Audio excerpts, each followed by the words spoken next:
CBS News security analyst and former FBI Assistant Director Ron Hosko is in Washington. And on the phone, Charlotte Observer reporter Katie Peralta. She's been following the story on the ground. Katie, I want to start with you. What went into the decision not to pursue charges in the Keith Scott shooting? A whole lot, honestly. It was a thorough investigation by the State Bureau of Investigation, and then, when it went to the district attorney's office, they had brought on additional senior prosecutors who all came to a unanimous decision that the evidence was not sufficient enough to bring charges against Vincent. They concluded that he acted lawfully and perceived an imminent threat from Mr. Scott the day of the shooting, which is September 20th. And all of the evidence that they presented today was in an attempt to, justify that decision. And the press conference took much longer than we anticipated just because of all of the evidence that they provided for the case. And Ron, there was a lengthy news conference in which the district attorney described the investigation into Keith Scott's death. But, Scott's family has consistently maintained he was not armed during the shooting. Did investigators follow protocol here?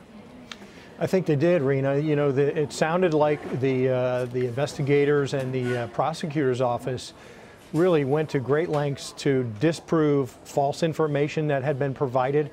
Comments that we heard coming immediately after the shooting suggesting that Mr. Scott was unarmed, that he might have had a book with him.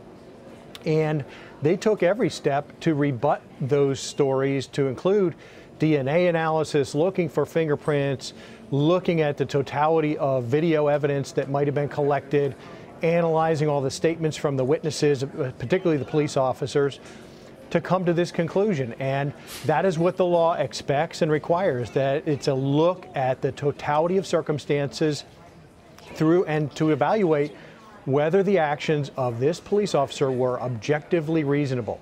And I think that inevitably here that was the conclusion, and they came to the proper conclusion. Katie, after events like this, there's almost a cycle. We see the unrest, we see the protests erupt, specifically after the shooting went public. There were several protests in Charlotte. Any sense if people are expected to gather to protest today's decision? Most definitely. First of all, at least in the media and a lot of officials who've been watching this did expect protests, and they also, they did expect that no charges would be brought against Vincent. So they've been planning accordingly. CMPD, I know, is staffing up. They've told officers to maybe expect to work 12-hour days today. I know they've pulled in additional resources. I'm not sure what uptown businesses are doing by way of closing early. I can't speak to that. But we are preparing for protests because, you heard it in the press conference, Marie said several times, we know that many in this community will still be upset by this decision, including, probably friends of Scott and people who knew him and people who, say that they want justice. And I think that we all hope that the protests will not get violent like they did before, but I have no idea what will happen. So we're preparing accordingly, yes. And Ron, were the police officers' actions in that moment appropriate? I think unquestionably so. And frankly, it's disappointing to hear talk about protest in a circumstance like this.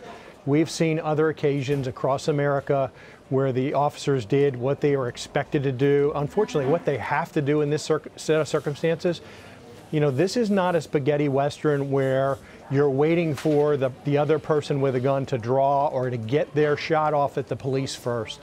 The police did, unfortunately, what they had to do in this set of circumstances. And I wish that protest time would be spent educating others and immunizing others against similar actions that put them in this sort of peril when the police are coming to encounter you. And that is to leave a weapon to the side, to go nowhere near it, and to respond to their commands in an appropriate manner that de-escalates the situation, doesn't make it worse. CBS News security analyst Ron Hosko and Charlotte Observer reporter Katie Peralta. Thank you both. Sure. Thank you.